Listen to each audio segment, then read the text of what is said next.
మనం చేస్తే రామాయణం, ఎదుటివాళ్ళు చేస్తే భూతు పురాణం అనే వ్యవహార శైలి వీళ్ళది 24 గంటలు కూడా. అట్లాగే వీళ్ళు ఏం మాట్లాడినా కూడా శ్రీకృష్ణ పరమాత్మని గీతోపదేశాలే. నిజంగా చెప్తున్నాను. ఎందుకంటే మనం చెప్తే నీతి వాక్యాలుగా వల్లిస్తాం, అదే ఎదుటివాడి ద్వారా జరిగితే మాత్రం అసలు ప్రపంచ విపత్తు ఆంధ్ర రాష్ట్రానికి వచ్చేసింది అన్న చందంగా. అసలు నిజంగా నేను ఒకే ఒక మాట నేను ఈ మీడియా ద్వారా నేను వారిని ప్రశ్నించదలుచుకున్నాను. సత్తెనపల్లి ఎంత ఆ టూర్ అనేది ఎంత సక్సెస్ అయిందో ఆ సక్సెస్ గురించి ప్రజలు మాట్లాడుకోకూడదు. ఫస్ట్ వాళ్ళ ఎజెండా అది మాట్లాడుకోకూడదు.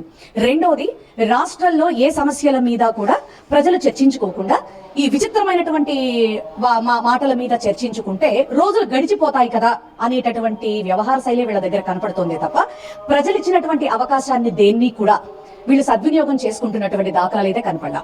ఒక ప్రెస్ మీట్ లో జగన్మోహన్ రెడ్డి గారు ఈ రాష్ట్రం సంవత్సర కాలం అవుతోంది మీరు పట్టాలు చేపట్టి, మరి ఇప్పటి వరకు మొన్నటి వరకు అంటే మేము వచ్చి ఇన్ని రోజులు అన్ని రోజులే కదా అని మాట దాటేశారు.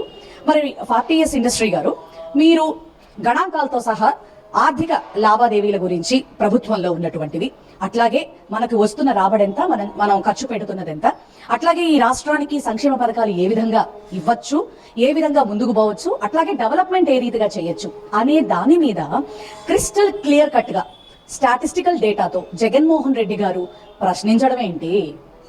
దాన్ని గాలి కొదిలేసి దానికి సమాధానం చెప్పగలిగే సత్తా కూటమి ప్రభుత్వ పెద్దల్లో ఏ ఒక్కరికి లేక లాస్ట్ లో ఆయన ఏదో, ఎందుకంటే జర్నలిస్టులు అనే వాళ్ళు జనరల్ గా జరుగుతున్నటువంటి నేపథ్యంలో ఏదైనా కూడా వాళ్ళకి ప్రశ్నించే హక్కు వాళ్ళకు ఉంటుంది.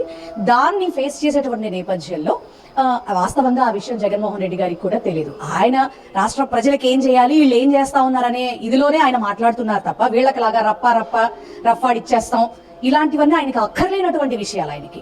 అదే నేపథ్యంలో జర్నలిస్ట్ గారు, ఏంటమ్మా ఆ డైలాగ్ ఏంటో చెప్పండి, కొంచెం నాకు అర్థమయ్యేలా చెప్పండి అని అంటే, ఆ డైలాగ్ గంగమ్మ తల్లి జాతరలో పొట్టేళ్లు తల నరికినట్టు రప్ప రప్ప నరుకుతాం అనేది ఇది ఒరిజినల్ డైలాగ్. ఈ డైలాగు పుష్ప 2 సినిమాలోది. ఈ సినిమాలో డైలాగు ఒక జర్నలిస్ట్ చెప్తే దానికి ప్రాంప్ట్ గా జగన్మోహన్ రెడ్డి గారు తిరిగి అంటం జరిగిందే తప్ప ఆయనకి ఎట్లాంటి ఇంటెన్షనల్ ఫీలింగ్ అయితే లేదు.